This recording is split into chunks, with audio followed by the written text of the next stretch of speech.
Shalom Aleichem, Mishpacha. How are y'all doing tonight?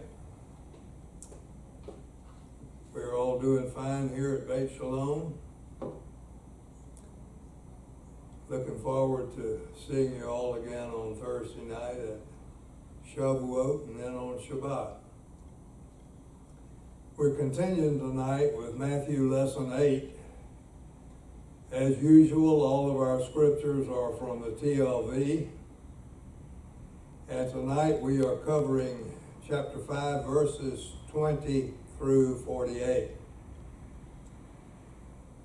As you all know, the Sermon on the Mount, the complete sermon, is chapters 5, 6, and 7.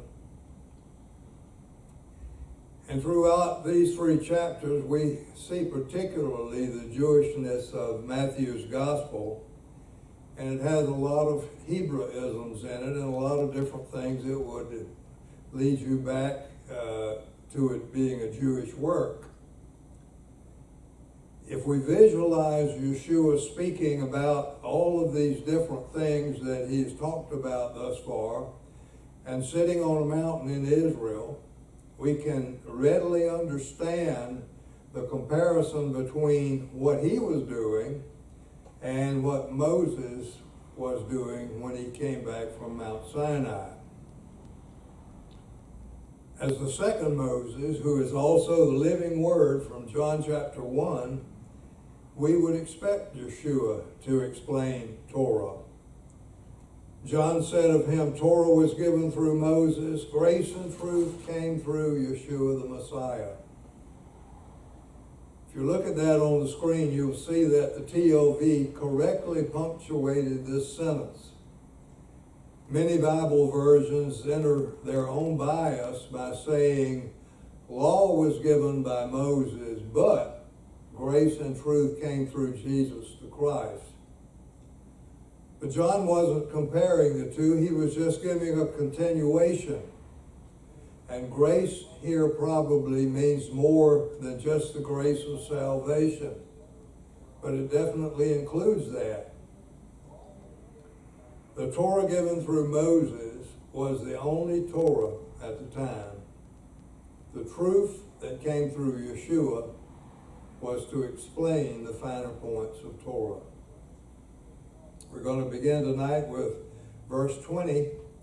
Logically, it probably should have been included with verse 19, which we discussed last week, but it can also stand by itself. Therefore, whoever breaks one of the least of these commandments and teaches others the same shall be called least in the kingdom of heaven.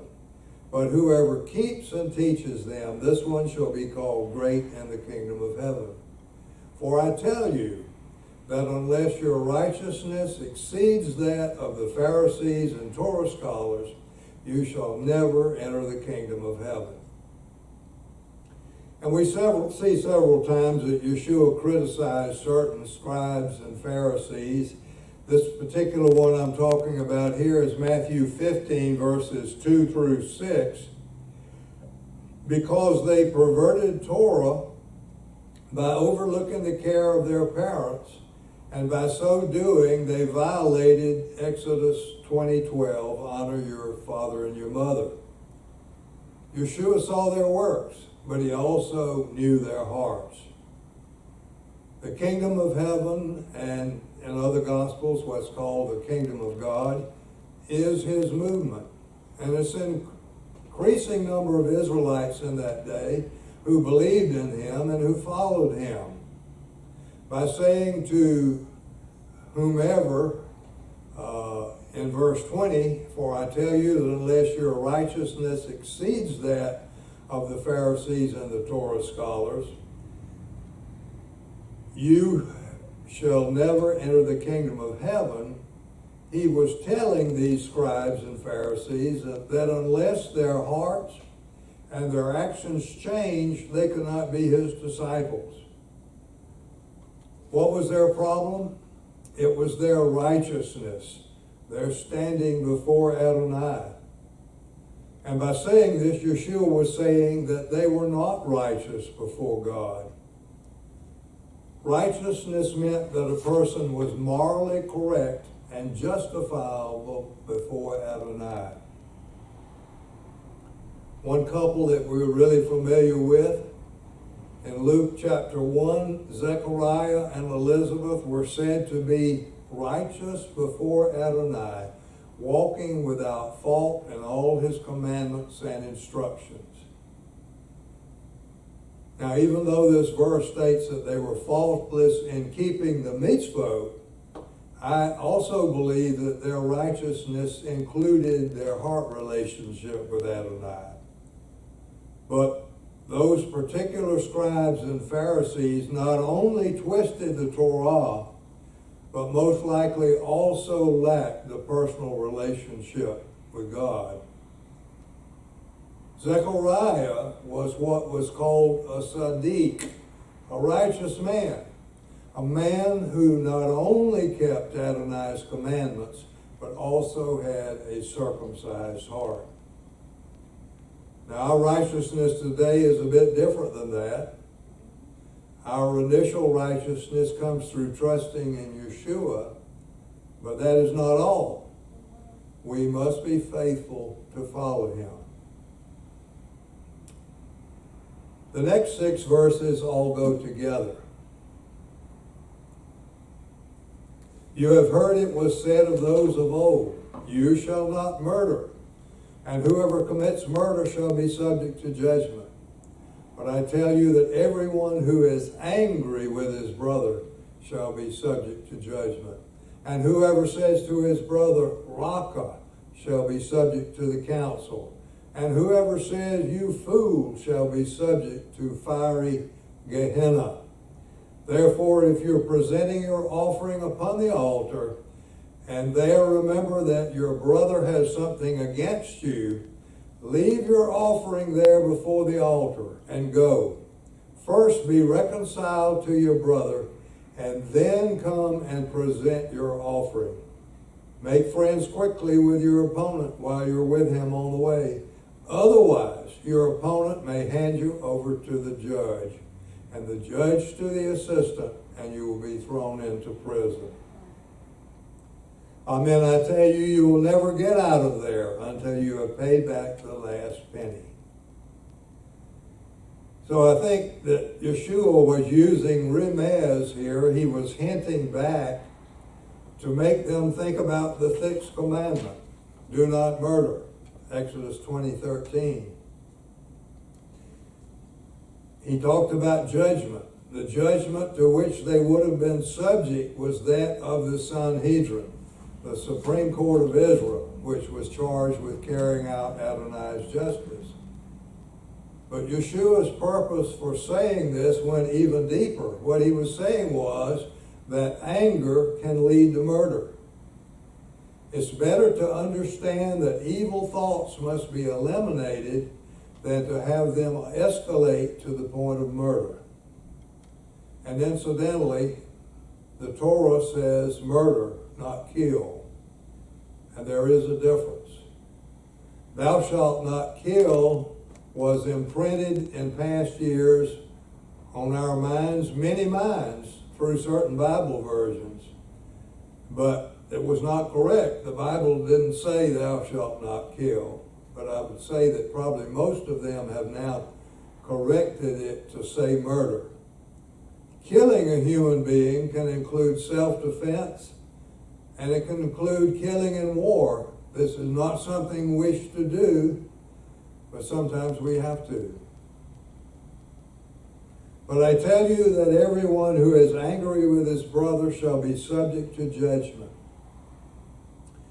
The Greek word used here is orgizo, and it means to make angry. The person that he's describing here would have committed some offense against his brother, and he would have been subject to judgment in this case. This first case that Yeshua mentions, he mentions 3 different things here. The first one, the judgment, would have been the local judgment of the Beit Din, the synagogue court. And this would be the settlement of a dispute, such as the one to which Yeshua referred in Matthew 18. I'm pretty sure you're all familiar with these verses. Now, if your brother sins against you, go and show him his fault while you're with him alone. If he listens to you, you've won your brother. But if he does not listen, take with you one or two more, so that by the mouth of two or three witnesses every word may stand. But if he refuses to listen to them, tell it to Messiah's community. And if he refuses to listen even to Messiah's community, let him be to you as a pagan and a tax collector. Messiah's community here refers to the 2 or 3 judge court of every synagogue in that day. And this individual would have been angry with his brother over something. The brother would have tried to restore him through the first 2 steps, going to him personally and going to him with 1 or 2 friends. The final step was to bring him before the local judges in the synagogue. And I would say that this procedure applies to us today in settling disputes according to Matthew 18. Seek to restore your brother first. If that doesn't work, take someone with you. If that doesn't work, ask the rabbis to step in and settle the situation. And that is the way that it has been for many years.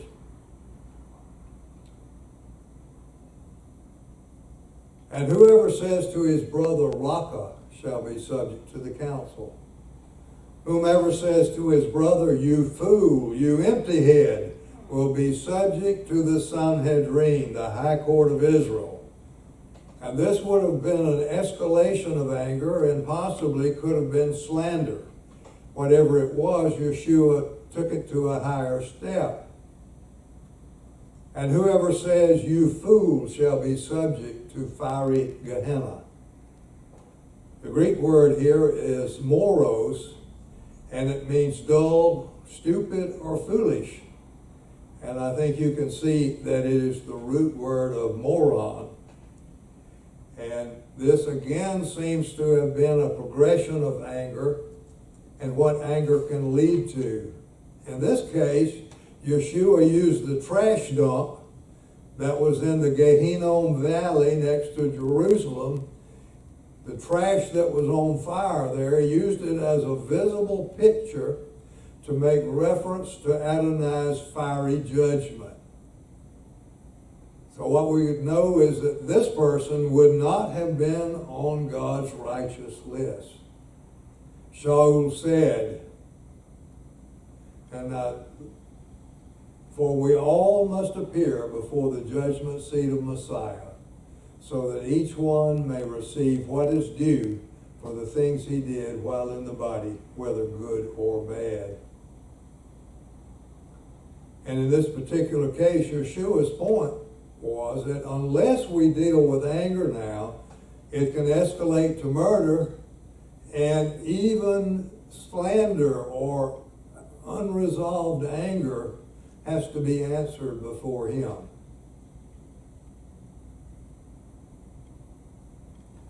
Therefore, if you're presenting your offering upon the altar, and there remember that your brother has something against you, leave your offering there before the altar and go. First, be reconciled to your brother, and then come and present your offering. And this is a continuation of the discussion of anger. A person who wishes to make a gift to Adonai but has anger in his heart against his brother is not spiritually prepared to give it. Now, the reality of what Yeshua is talking about here is making a sacrifice upon the altar. A person who wishes to make a sacrifice but is not in a right relationship with his brother is not prepared to give it to Adonai. He does not desire our gifts if our hearts are not right. In Hosea chapter 6, Adonai said, for I delight in loyalty and not sacrifice, knowledge of God more than burnt offerings. This doesn't mean that he suddenly stopped the sacrifices in the temple. But what he was doing was referring to the heart of the one who was bringing the offerings. And it's a mockery of our relationship with Yeshua if we ignore our sins.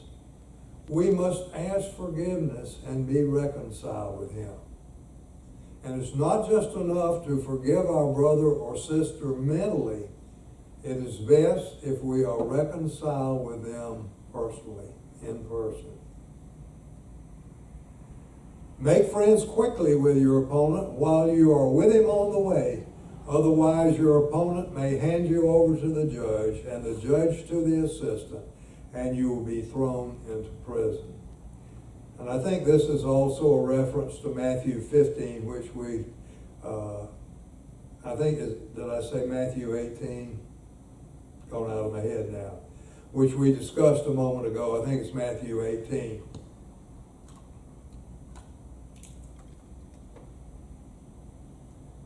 No doubt I have a few errors on these pages, although I've been through and tried to correct them all. Yeshua was saying, when you run into the one with whom you have a dispute, if you see him, settle it then. If you don't, you face the possibility of being found guilty by the Beit Din, the synagogue house of judgment, a court which in Yeshua's day had the power to imprison. And this statement would also apply to judgment before the Sanhedrin. We'll take verses 27 to 30 together. You have heard that it was said, you shall not commit adultery. But I tell you that everyone who looks upon a woman to lust after her has already committed adultery with her in his heart. And if your right eye causes you to stumble, gouge it out and throw it away. For it is better for you that one part of your body should be destroyed than that your whole body be thrown into Gehenna. And if your right hand causes you to stumble, cut it off and throw it away.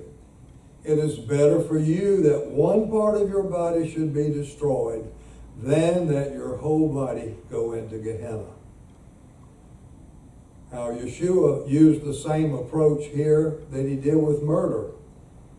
In effect, he said, you have heard it said, do not commit adultery. That's Exodus 20:14. What he was doing was going to the root. Sexual lust as something which must be dealt with before it leads to adultery.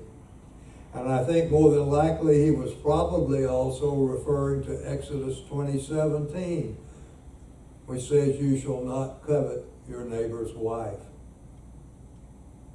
According to Leviticus 20:10, the penalty for adultery was death. Yeshua said, but I tell you that everyone who looks upon a woman to lust after her has already committed adultery with her in his heart. I'm behind here, I'm sorry. A man or a woman in Yeshua's day could not be condemned in court for impure thoughts. But Yeshua told them, and he's telling us, that in his court, before his judgment seat, you can be judged. And he tells us that it's better to deal with it here and now rather than waiting until we stand before him.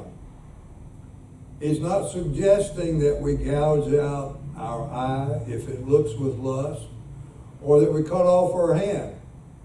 He was saying that these are our parts which sin in this way, and that we must control our thoughts and thereby control the parts of our body. Job sets an example for us. I made a covenant with my eyes not to pay attention to a virgin.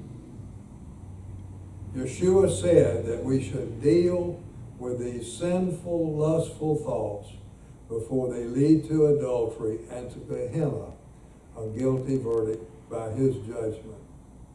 Just as anger is sin, so are lustful thoughts. It was said, whoever sends his wife away, let him give her a certificate of divorce. But I say to you that everyone who divorces his wife, except for sexual immorality, makes her commit adultery. And everyone and whoever marries a divorced woman commits adultery. Now this is a couple of verses that have been explained in a number of ways by a number of different people, and it's one that people are always asking questions about. But I think we have a good answer here. By saying a certificate of divorce, Yeshua was referring to this command given by Moses. Suppose a man takes a wife and marries her. Now, if she doesn't find favor in his eyes because he has found something indecent in her, he is to write her a certificate of divorce, hand it to her, and send her out from his house. But it wasn't Moses that commanded it, it was Adonai. Moses made no laws and commanded no mitzvot that weren't from Adonai. And Yeshua was not saying that a man giving his wife a get, a certificate of divorce, was not lawful. It was lawful. Because many men in that day had misused the power over their wives by unjustly divorcing them. Yeshua was defining what something indecent in her was. That is what it said in Torah. And something indecent, according to Yeshua, could only be sexual immorality. It was the only ground which allowed a man to marry another without committing adultery. And Yeshua addressed this to the men because they were the ones that had the control. Women in that day could not instigate a divorce. Now, this is an important subject, and because there's not enough time to fully discuss it tonight, I'm going to give you a portion of a much longer lesson which I taught several years ago. And if you want to read it, I will be happy to send the link to anyone interested. To get more understanding of Yeshua's words, here I go again to the writings of David Bivin, one of the authors of Understanding the Difficult Words of Jesus and the present head of the Jerusalem School of Synoptic Research. Yeshua further discussed what he said here in Matthew 5 and Matthew 19:9, and Dr. Bivin begins there. Now I tell you, whoever divorces his wife except for sexual immorality and marries another commits adultery. I have that in bold there because we need to take a look at it. The Greek word translated as "and" in Hebrew is kai. In Greek is kai. And this small word makes a very big difference. Both the Greek kai and the English "and" have the meaning of "and." But Yeshua very likely was teaching in Hebrew. We've talked about that many times before. He did not speak Greek in the land of Israel. So he was either speaking Hebrew or Aramaic, and they're very closely related. So the word which he would have used here is vav. And vav has a much wider range of meaning than the Greek kai and the English "and." The meaning of vav also includes the words then, therefore, since, while, but, and so. And Dr. Bivin tells us that in a Hebrew language study, it is called the vav of purpose. And a demonstration of how it works is found in Exodus 7:16. Regarding Pharaoh, Adonai told Moses, "You are to say to him, Adonai, God of the Hebrews, has sent me to you, saying, let my people go, so they may serve me in the wilderness. And behold, you have not listened." The vav of purpose in this verse is translated as so.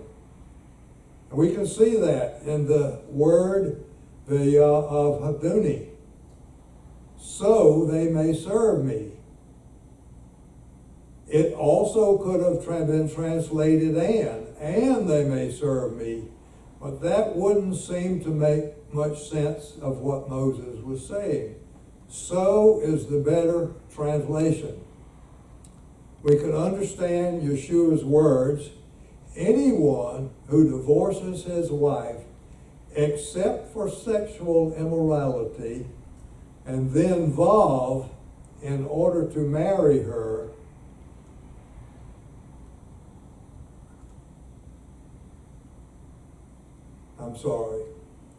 anyone who divorces his wife except for sexual immorality, and then the word vav, which means in order to marry another, commits adultery. And we find something similar in Luke 16. Everyone who divorces his wife and marries another commits adultery. Considering the vav of purpose, what Yeshua most likely would have said is, everyone who divorces his wife so that he can marry another is committing adultery. So would have been the vav of purpose.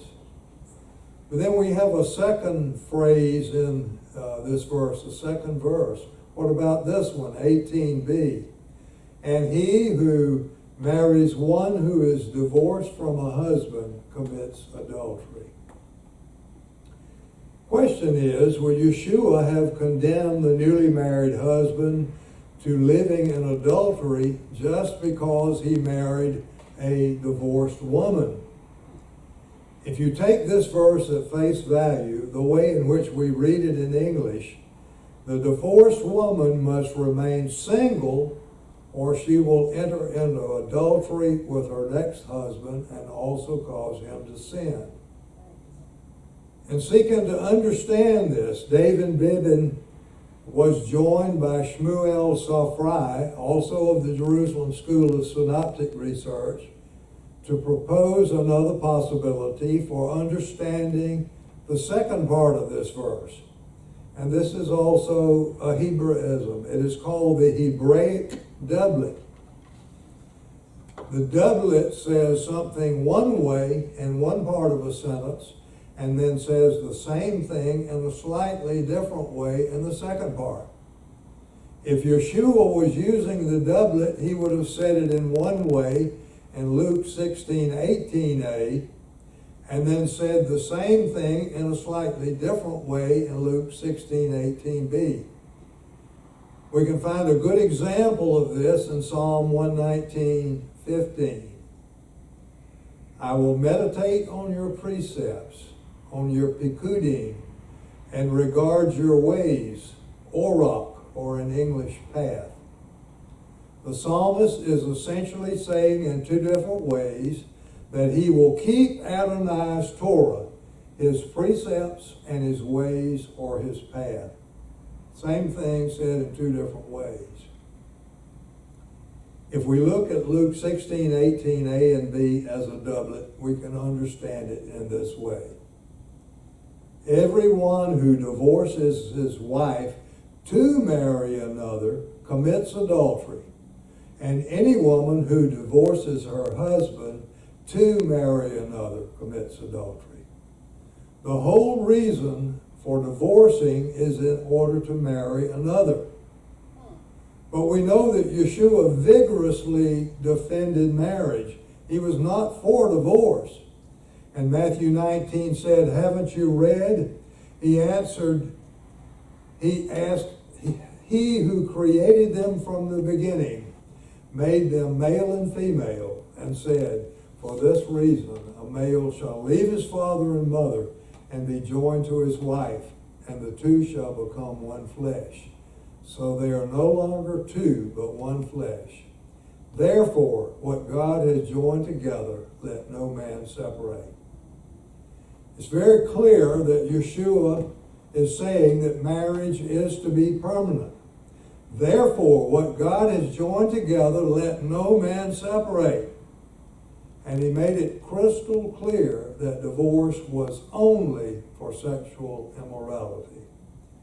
If a man divorced just to be able to marry another one whom he desired above his current spouse, Yeshua emphasized that if he divorced for that reason, he committed adultery.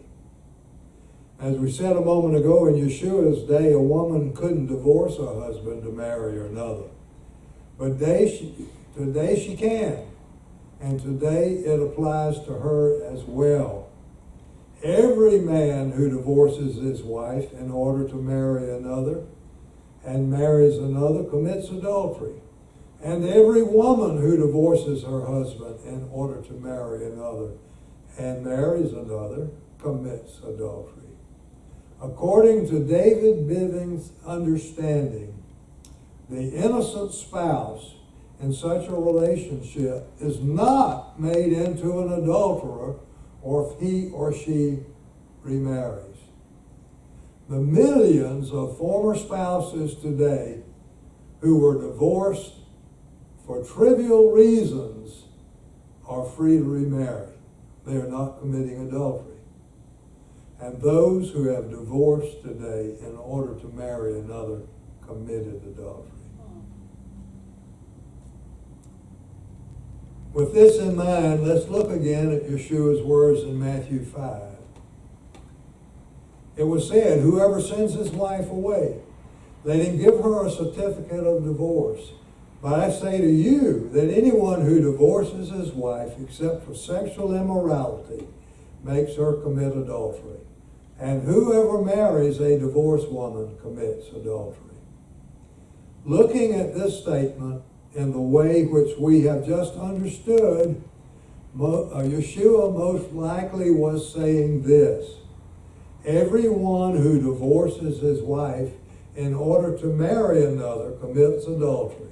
And whoever marries a woman whose husband divorced her for her sexual immorality commits adultery. In Yeshua's day, there were two leading rabbinic schools, the house of Hillel and the house of Shammai. And these two men had different understandings of Deuteronomy 24:1. In Deuteronomy 24:1, we are talking about something indecent in her. And this is what they debated. Now, Hillel said that it could be for something as simple as being displeased because she burned his supper. Can you imagine that? The great Hillel saying that I would divorce my wife if I got mad because she burned my supper. But Shammai said that something indecent could only be sexual immorality or adultery. And what we see here is that Yeshua essentially agreed with Shammai on this point. Even among Yeshua's followers today, both men and women who divorce not only to marry another, but also for many other trivial reasons. And so those who divorce for the trivial reasons are just as guilty as those who divorce to marry another, in my opinion. Because marriage is supposed to be forever. Adonai said it in Genesis, that a man leave his father and mother and join with his wife and become one flesh. Again, you've heard it said that it was said to those of old, you shall not swear falsely, but shall carry out your oaths to Adonai. But I tell you, do not swear at all, not by heaven, for it is the throne of God, or by the earth, for it is the footstool of his feet, or by Jerusalem, for it is the city of the great king.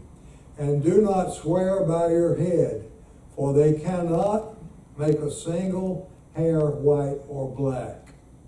But let your word yes be yes, and your no, no.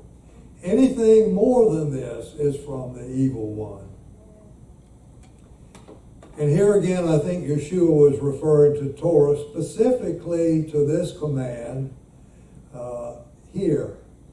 You are not to swear by my name falsely, and so profane the name of your God. I am Adonai. What we know from studying the generations surrounding Yeshua's time, the swearing of oaths back then was widely used as a way to prevent lying. If you wanted to try to make somebody prove he was telling you the truth, they might have said, you've got to swear an oath. But although it may seem by what Yeshua said that he's changing Torah, he didn't change it at all. The Torah warns against making false vows or breaking vows and oaths, but it does not require a man to make a vow or an oath in the first place. When he spoke about oaths, Yeshua most likely also had in mind this command from the 10 words. Do not bear false witness against your neighbor. And there's a similar statement, you are not to lie. You are not to deceive one another. The rabbis of Yeshua's day is not also warned, as he did, against making vows as a means of saying that you did not lie. And Yeshua said, let your yes be yes and your no be no. In our American courts of law, a person formerly had to swear to tell the whole truth, so help you God. Current statement is do you swear or affirm? As a court witness, we don't have to swear. We can affirm and we can let our yes be yes and our no be no. You have heard that it was said, an eye for an eye and a tooth for a tooth. But I tell you, do not resist an evildoer. But whoever slaps you on your right cheek, turn to him also the other. And the one wanting to sue you and take your shirt, let him also have your coat. Whoever forces you to go 1 mile, go with him too. The Amorite king Hammurabi wrote a law code about 450 years before Torah was given, and he's the one that instituted the term eye for eye and tooth for tooth. And in his court, it was physically enforced by the cutting off of body parts as a means of restitution. Now this term, an eye for an eye and a tooth for tooth, is also used in Torah, but in a legal sense as a way of restitution for loss.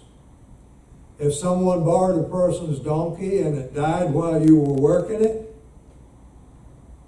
the owner could take the borrower to the Kohanim and they would judge the value of the donkey and require payment to the owner.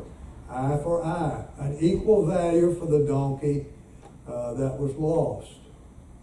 Physically cutting off a person's part was never done in Israel. When Yeshua said, you have heard that it was said an eye for an eye and a tooth for a tooth, but I tell you, do not resist an evildoer. According to David Bivin, when what Yeshua said is translated back into Hebrew, it seems to be a quotation of a well-known Hebrew proverb. A proverb which is found in Psalms 37, 1 and 8, and also Proverbs 24:19. It is usually translated, do not fret because of evildoers. And by this, Yeshua most likely meant, don't take revenge. And Bivin suggests that the Greek word anastemi, the word resist in the TLV, can also be translated take revenge. But whoever slaps you on your right cheek, turn to him also the other. And the one wanting to sue you and to take your shirt, let him also have your coat. Whoever forces you to go 1 mile, go with him 2. These statements are a continuation of the same thought.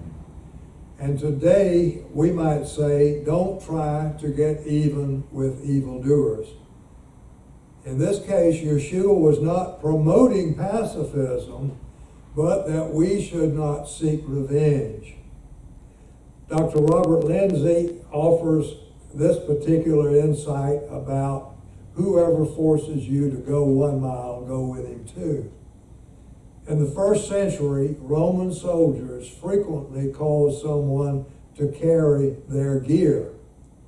Rather than resist, Yeshua is saying, be helpful and go further than ask.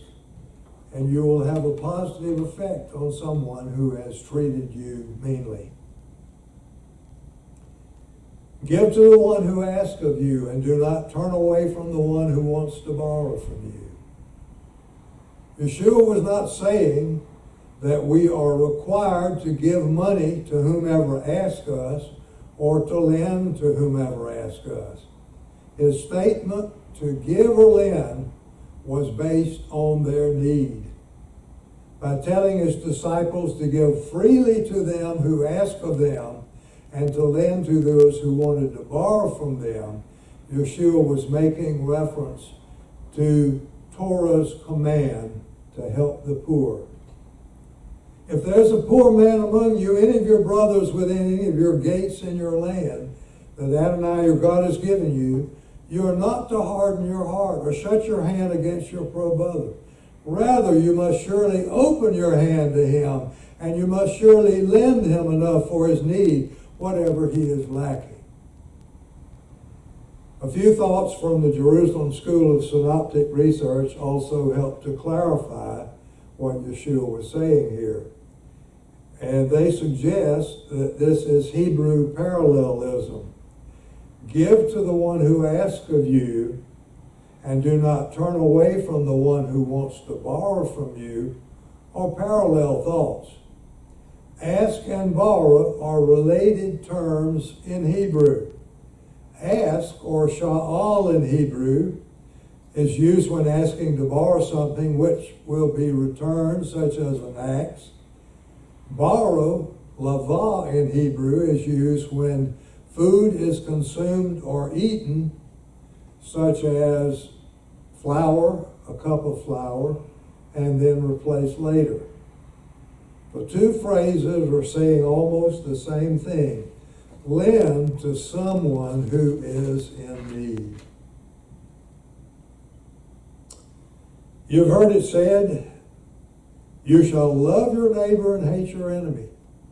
But I tell you, love your enemies and pray for those who persecute you, so that you may be children of your Father in heaven.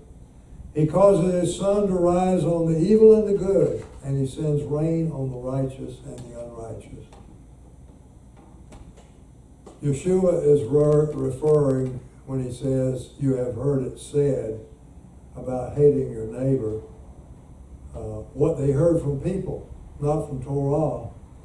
I think a lot of people, when they read this, though, get the idea that the Torah said you're to hate your neighbor, therefore it gives them a bad taste about Torah.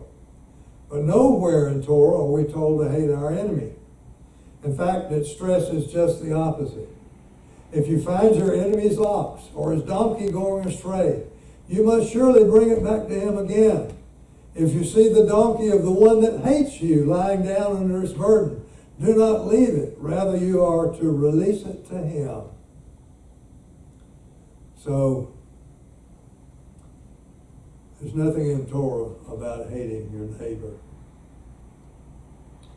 For if you love those who love you, what reward do you have?